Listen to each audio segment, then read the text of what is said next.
Hello, my name is Dr Caroline Dimond and I'm the Director of Public Health for Torbay Council.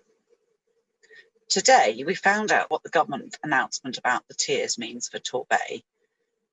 What's been decided is that we will remain in Tier 2. I know some of you may be disappointed that we've not gone down to Tier 1, but actually for me it was the right decision. If we'd gone down a tier, we almost certainly would have seen cases go up, which has happened in other areas. The decision makers were also particularly worried about the hospitals in Devon at the moment. They're really busy, and if we'd seen a lot more sick people with COVID, we would have put them under too much pressure. Also, the cases we have in Torbay, though low, are now starting to rise. Now, for the moment, this rise appears not to be as quick a rise as in some other areas, and that's probably because so many of you are being careful still. This is great news in the week before Christmas. I'd like to thank you all for this. What a great collective Christmas present. However, and I'm sorry there is a however, even in Tier 2, it will be difficult for us to maintain our low numbers. And we do still have to be really careful over Christmas, which I know is a big ask. I too had Christmas plans that I've changed to protect myself, my family, and also the people I was going to visit. I'm staying at home with my partner and kids. I really think a quiet Christmas at home with my immediate family is the right choice.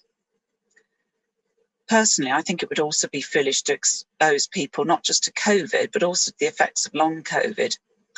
We're still learning a lot about long COVID, but my medical colleagues are seeing really poorly people, including people of my age and younger, who suffer quite debilitating tiredness in particular after having COVID, often for months and months afterwards, something I certainly don't want to get. Now, it's the middle of December and the cases are low, but it was only in October and November that I watched those cases rise week on week. Actually, it was pretty scary. I really hope that doesn't happen again. So let's not let our guard down over Christmas. We will all regret it in January. If we don't, that's without a doubt. Now, the great news this week is that we've started vaccinating in the Bay, and it's got off to a really great start. You will probably know that the over 80s and care workers are the first to get the vaccine. And as I said last week, it will take many, many months to vaccinate enough people to enable us to stop being careful. Now, our local GPs and their staff, supported also by council staff and volunteers, have been and will continue to be extremely busy. It's also to recognise all this hard work that I ask you to be careful. Make sure that also that their dedication is worthwhile. Now, I thought it would be worthwhile clarifying the guidance as it's relating to Tier 2. It is confusing.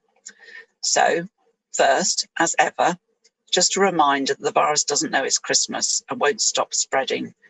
So please still think about those important messages around hands, face and space. Keep thinking COVID. Secondly, a reminder of the guidance. Now, indoors we're asking people to not have those outside of your support bubble in your home and to only socialise, like going out for a meal with people you live with or who are in your support bubble.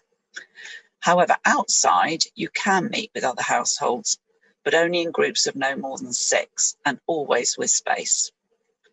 Now, what about Christmas? Now, this is important. There are changes between the 23rd and the 27th, but the only change really is that at this time, you can form a Christmas bubble with up to 3 households in your own house. However, in this period, we are still in the Tier 2 restrictions. So those guidance I've just outlined still apply. I hope this is helpful, and please help each other to ensure that the start of 2021 doesn't see a rise in cases and a bleak time for the doctors and nurses in hospitals and the staff and residents in our care homes. I wanted to finish with 2 final messages. First, I want to thank you again. All of you, and at least most of you, are still caring for your community by following the guidance. It's such a great thing to do at Christmas. Please keep doing this. Secondly, can I take this opportunity to wish you and your loved ones a happy Christmas, and definitely a safe one. Thank you. And again, happy Christmas.